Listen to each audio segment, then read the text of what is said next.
Meet the B-25, the Billy Mitchell. She's built for low-level, torpedo, and long-range level bombing. From now on, she's your ship. You'll want to know her like the back of your hand. So grab a chute pack and we'll try her out. A good pilot begins every flight with a thorough visual inspection. We'll do the same. Make sure your nose gear locking pin is engaged, with cap on. Otherwise, a shimmy will develop when you taxi. Check your shock struts for pressure and your tires for proper inflation, according to your load. Are your wheel chocks in place? The control surfaces, the body of the airplane, the nacelles, and the wing. Examine them all for evidence of gasoline or oil leakage. Never enter your plane without checking the front fuel cell, rear fuel cell, and auxiliary fuel cell on each wing. Make sure you have at least 21 gallons of oil in each oil reservoir. Replace the gasoline filler cap with care, making sure the handle folds to the rear to prevent slipstream from working the cap loose during flight. All these and many other items should have been checked for you, but play safe. Look for trouble yourself. As you enter the hatch, check the air bottle for your emergency brakes. It must be charged to between 550 and 600 pounds pressure. See that all 3 escape hatches are unlocked so that in an emergency someone can get to you from outside.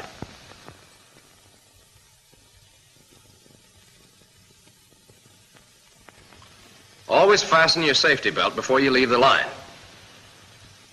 Unlock the flying controls and adjust the pilot's seat for comfort. Make sure the locking lever is secured in the down position. Put on your throat microphone and headset.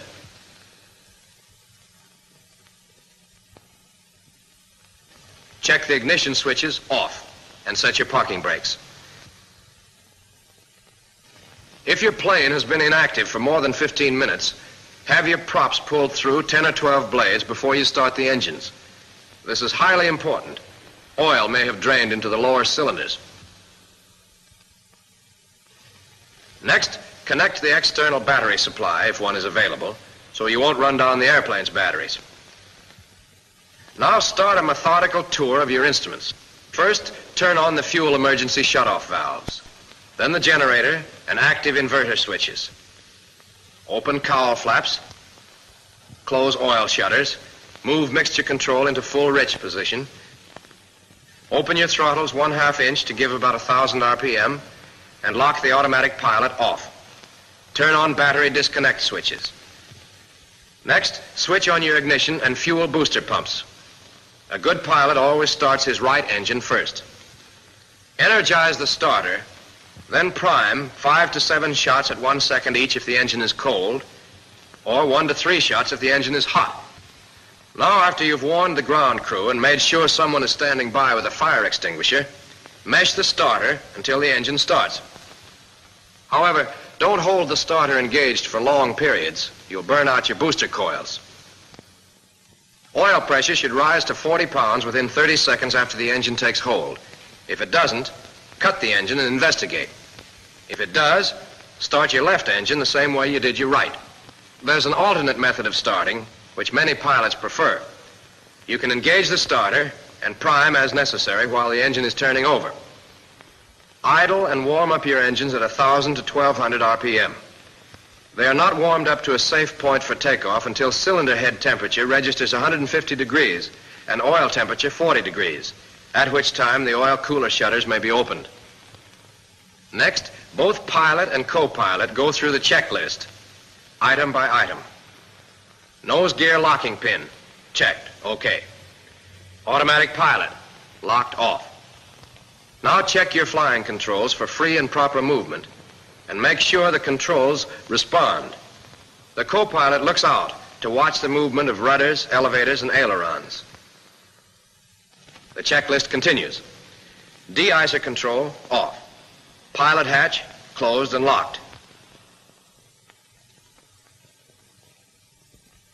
Lower turret, retracted. All hatches closed. It's time now to check your fuel levels. Suction, 3.75 to 4.25. General hydraulic pressure, 800 to 1,100 pounds. Brake pressure, 1,000 to 1,200 pounds. Fuel booster pumps, both on. Fuel pressure, 6 to 7 pounds. Now you're ready to trim your tabs. Trim elevators from 0 to 1/4 degree tail heavy, depending on the center of gravity position. Ailerons 0 and rudder 0. Propeller, full increase RPM. Check mixture at full rich position and lock snug. Lock your supercharger in low. Open the oil cooler shutters. Carburetor air, normal, unless icing conditions prevail. Wing flaps come down 15 degrees for normal takeoff. Control neutral. Cowl flaps open. Controls neutral. Emergency brake control, safety. Emergency hydraulic selector valve, normal. Fuel emergency shutoff valves, on. Set your cockpit and compartment heaters off. They're the combustible type, unsafe to use during takeoff. See that your static pressure selector handle is set at normal and your gyro instruments uncaged.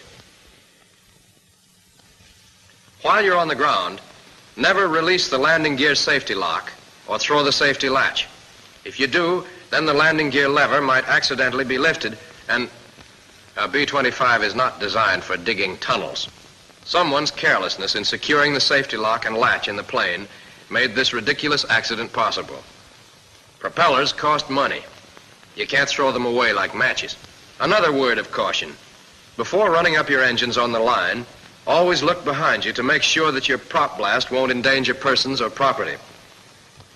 Your next step is to check the propeller controls at about 2,100 RPM.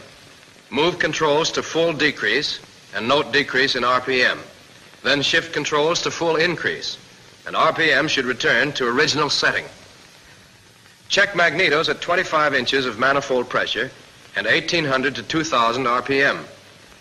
A drop of 75 RPM on one magneto is nothing to worry about.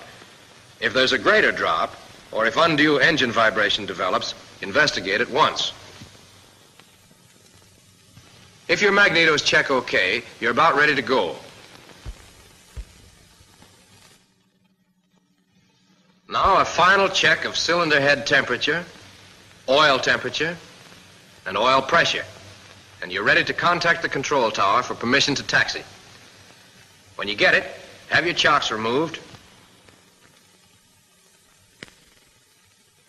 Release your parking brakes, and you're on your way. You don't try to turn before your ship gets moving. To do so would put dangerous side stress on the nose wheel. You remember to use your brakes cautiously until you're familiar with their action. Brake pedal forces are light. They don't build up in proportion to pedal travel. So you steer with the throttles as much as you can, saving your brakes from excessive heat and wear. An engine speed of 1,000 to 1,200 RPM is ample for taxiing. Practice will give you smoothness on turns, but never try to pivot on one wheel. The minimum radius of turn for the inside wheel should be at least 10 feet. Before you roll onto the runway, run your engines up to takeoff power once more, and again hold them there a second to see if you've really got full power available. Now contact the control tower for permission to take off. Adjust the throttle locks carefully so your throttles won't creep.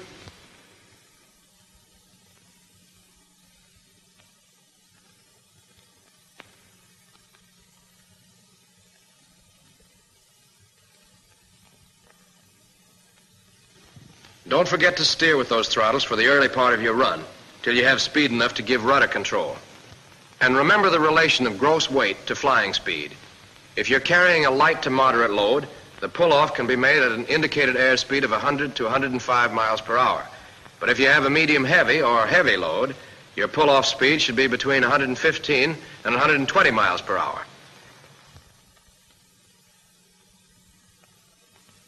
So much for normal flight. But let's see what the B-25 will do under simulated emergency conditions. For example, here we have an obstacle clearance takeoff from a short field.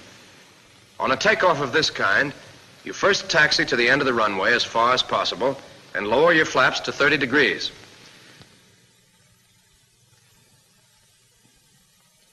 Your indicated airspeed varies from 95 miles per hour with a very light weight of 23,000 pounds up to 120 miles per hour with a heavy gross weight of 36,000 pounds.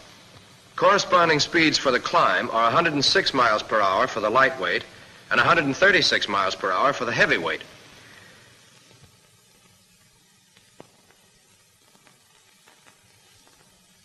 Hold the plane with your brakes and open the throttles to takeoff power. When you're sure you have it, release your brakes quickly and you shoot away like a rocket. You're loaded right now to about 26,000 pounds gross weight, so keep an eye on that speed indicator, and when it reaches 102 miles per hour, pull firmly back on the stick and climb your plane at about 115 miles per hour. Remember, this is not the airspeed for the best rate of climb. It's correct for the best angle of climb over an obstacle.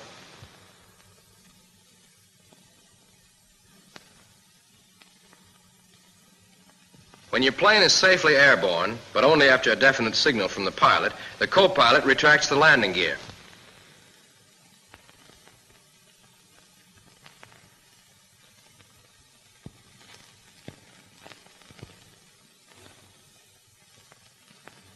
Your cowl flaps may be closed if cylinder head temperatures can be held within normal range.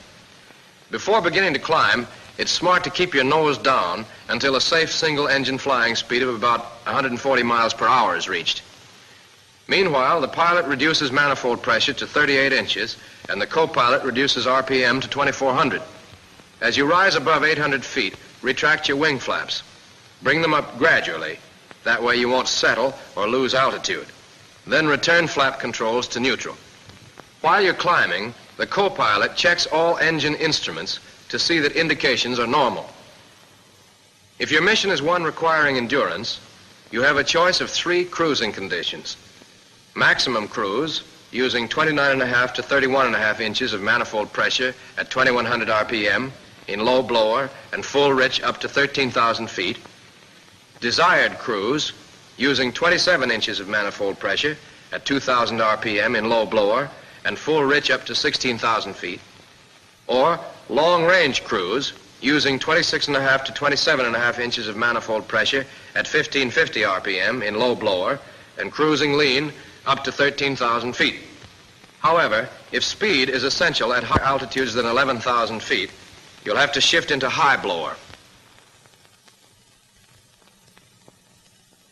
Before this shift is made, the pilot retards the throttles to 25 inches of manifold pressure, and the co-pilot reduces RPM to 1,700.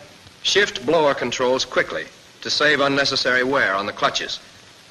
With high ratio blower in operation, you can pull up to 39 inches of manifold pressure at an engine speed of 2,400 RPM with mixture control in full rich. On long flights, you can avoid unnecessary fatigue by using the automatic pilot. Trim your plane carefully to hold a straight and level course with hands off.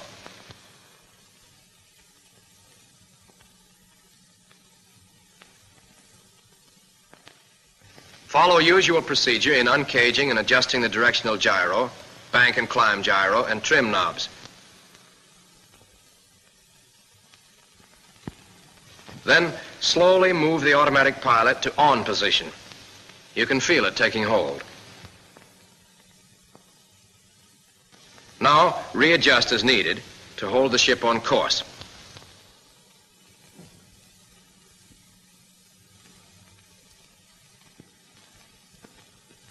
So as we're at a safe altitude, we might as well investigate the stalling characteristics of the B-25.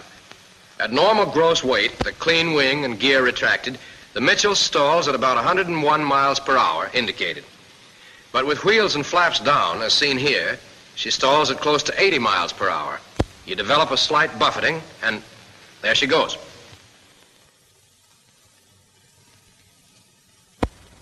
To recover from the stall, depress your nose and increase power until you gain normal flying speed once more. Naturally, a plane with a heavy load like this one will lose several hundred feet of altitude before she recovers.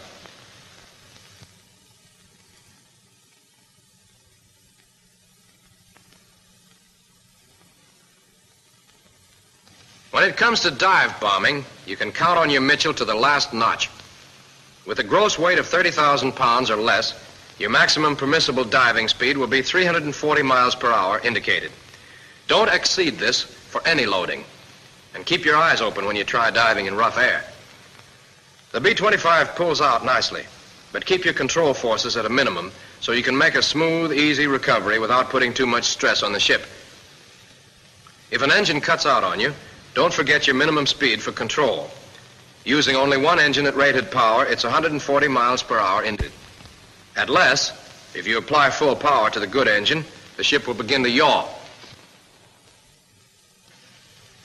Instead, put the nose down to maintain required flying speed and at your rudder trim tab to balance the loss of engine thrust. The tab has ample power for this purpose. Meanwhile, feather the prop on the dead engine to prevent windmilling, and be sure to close cowl flaps so cooling is gradual. Fly with your dead engine high, and don't try any violent maneuvers. Keep a weather eye on the cylinder head temperature of your good engine, and if you need to, adjust the cowl flaps to keep within maximum permissible limits. Don't be afraid to tackle a single engine landing if it's necessary. Just keep cool and use your head. It's smart to make a high approach, reducing power all the way, rather than to start an approach from a distance and drag in over the treetops. Don't fail to go through that checklist with great care now. When your airspeed has fallen below 170 miles per hour, indicated, on approach, put down your landing gear. Hold your airspeed above 140 miles per hour. Govern your good engine at 2,400 RPM constant, so if you can't land this time, you'll be sure to have power enough to go around. Remember that all planes lose efficiency under landing conditions. This is especially true if you're flying on one engine. Don't use full flaps until you're positive you can land this time. As you make your final approach, keep retrimming so you won't have to worry about a lot of changes at the last minute. If you keep your speed above 140 miles per hour, you can always pull up your landing gear and go around. When you know the landing's in the bag, set throttles, brake your glide, and set her down.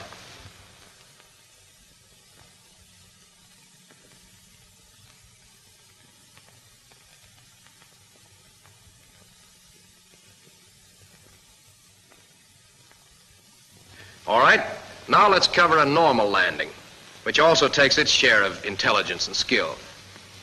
You follow your landing checklist, item by item. Automatic pilot, off. De-icer control, off. Lower gun turret and radio trailing antenna, retracted. Fuel levels for both engines, checked. General hydraulic pressure, 800 to 1,100 pounds. Brake pressure, 1,000 to 1,200 pounds. Fuel booster pumps, on. Prop, steady at 2,100 RPM. Mixture, full rich. Supercharger, locked in low. Oil cooler shutters open, cowl flaps closed, and controls neutral. Landing gear extended, but not until airspeed drops below 170.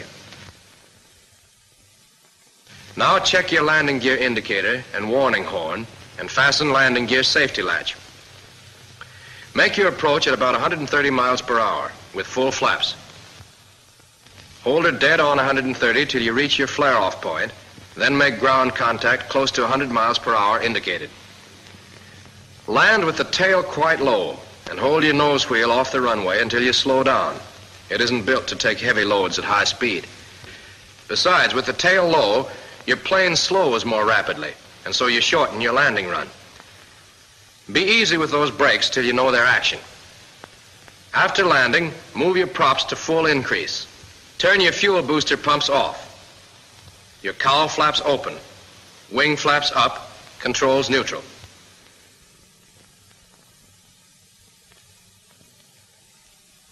Gyro instruments caged.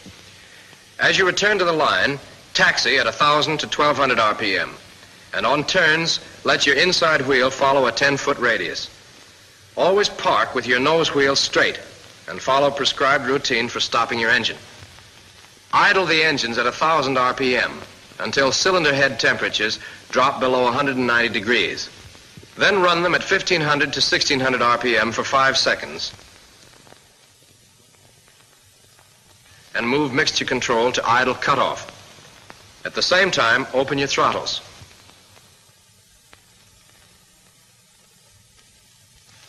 After the engines stop, lock your flying controls, replace locks on hydraulic controls, and turn all switches off. So there's your Mitchell. Intelligent, disciplined pilot technique will make these babies do everything but talk. Speed, endurance, responsiveness, everything it takes for long, hard missions. And plenty of protective armament besides. Yep, there she goes. Treat her right, gentlemen, and you'll see why the experts call her the best medium bomber in the world.